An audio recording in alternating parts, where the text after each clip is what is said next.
তাই উনি চান না যে ওনার সঙ্গে আমার বিয়ে ঠিক হয়েছিল সেটা আমি কাউকে বলি। ওনার বক্তব্য অনুযায়ী আমি নবাবকে বা এই পরিবারের কাউকে যেন কিছু না বলি, তাতে আমারই অশান্তি হবে।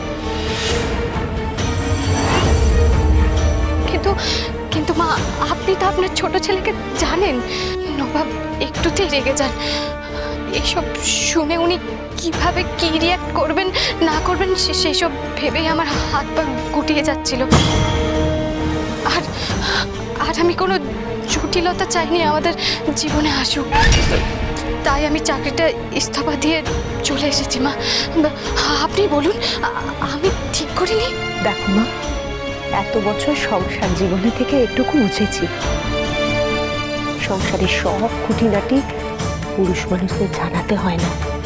আরে শুধু নবাব কেন, সব ছেলেরাই এক, ঘরে ঘরে সবাই এক। কোনো কিছু বোঝার আগেই সব হইচই বাঁধিয়ে ফেলে, ভদ লাগে।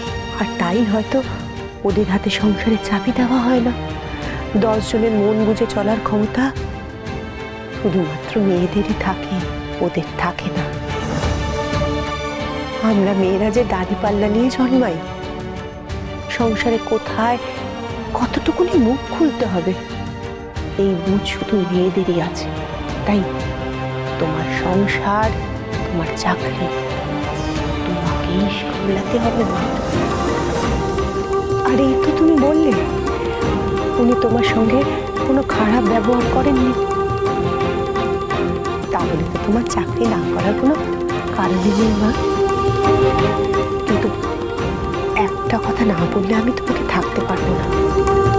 কি মা? জীবনে যে কাজ করবে সম্মানের সঙ্গে করবে। এমনিতেও তুমি আমাদের জন্য কম করনি, তুমি আমাদের কাছে কতটা আপন সেটা তো আলাদা করে তোমাকে বলতে হবে না। কিন্তু যে কাজে তোমার সম্মান নেই সে কাজে তো না থাকাই ভালো।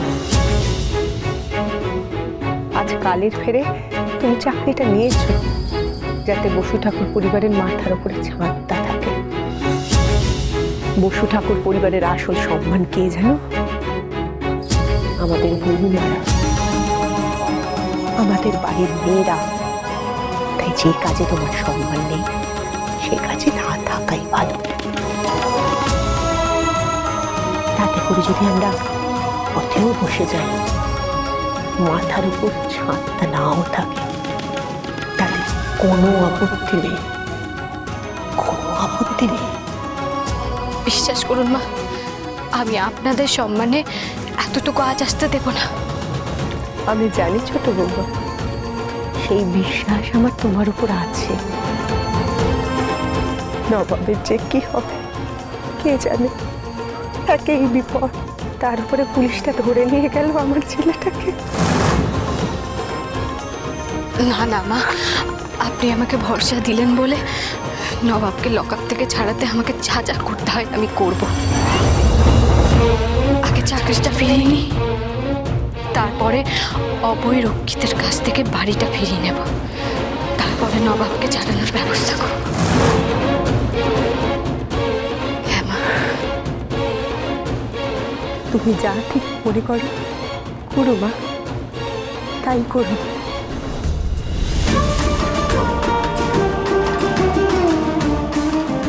আগে অর্ণবের সাথে কথা বলবো আমি।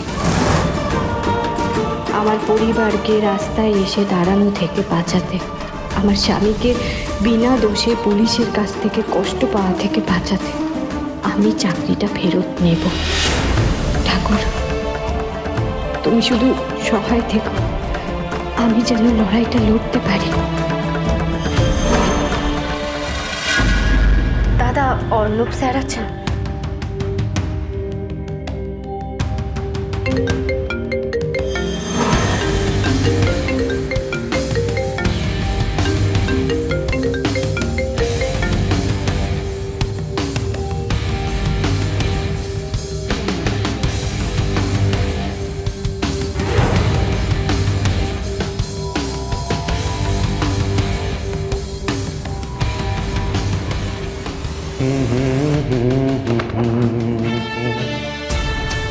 रोके जमाना चाहे रोके खुदा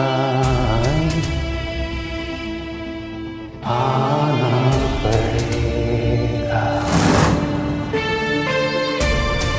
आना पड़ेगा। আপনি ভিতরে যেতে পারেন।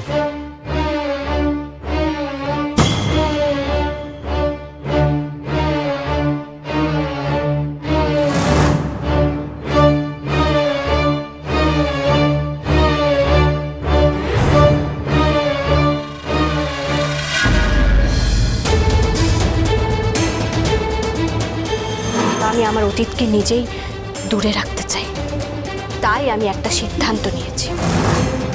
আমি এই চাকরিটা এই মুহূর্তে ছেড়ে দেব।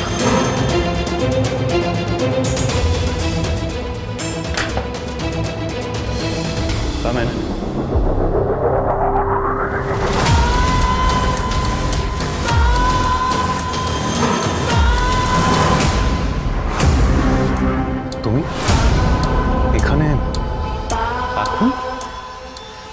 আমাকে কি চাকরিটা ফেরত দেওয়া যায় অন্য? চাকরিটা তোমারই ছিল, তুমি ডিজার্ভ করো। তুমি আমাদের ফেরত দিয়ে গেছিলে, এবার তুমি যদি চাও চাকরিটা আবার তোমারই। আসলে আমার এই কাজটা খুব খুব খুব দরকার। ইন্টারভিউ দেওয়ার সময় আমি একটা লোন চেয়েছিলাম, সেটা অ্যাপ্রুভও হয়েছিল। এখন আবার সেটা মানে আজকে খুব দরকার।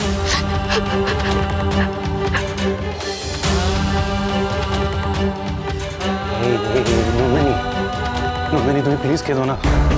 নন্দিনী, নন্দিনী তুমি প্লিজ কেঁদো না।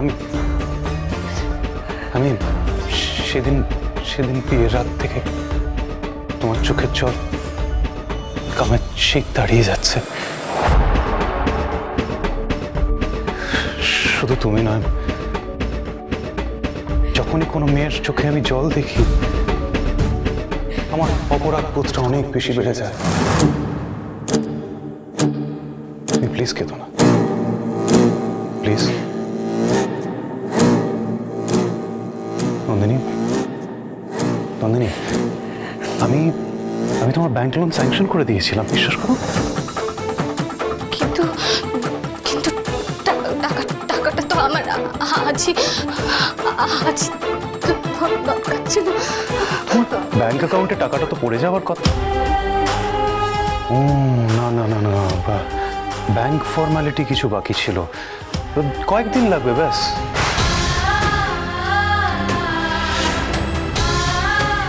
যা তো সদর দরজার তালা দে, যা। আর সব কটাকে বাইরে বার কর।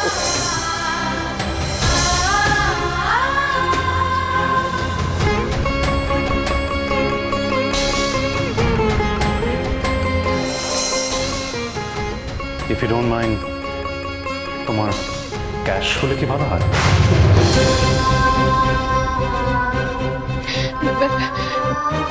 ব্যবস্থা কি করা যায়?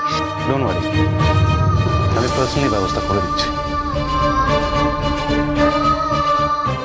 তাহলে তাহলে অফিসের লোন? অফিসের ব্যাপারটা আমি বুঝে নেবো, তুমি একটু ওয়েট করো, আমি আসছি।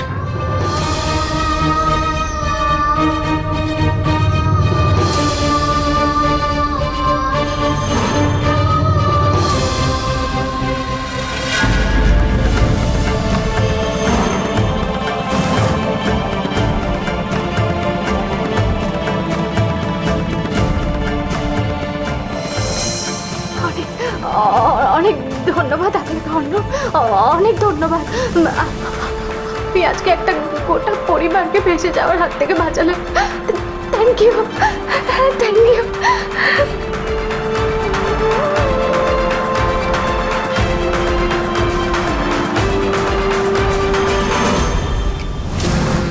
You're welcome.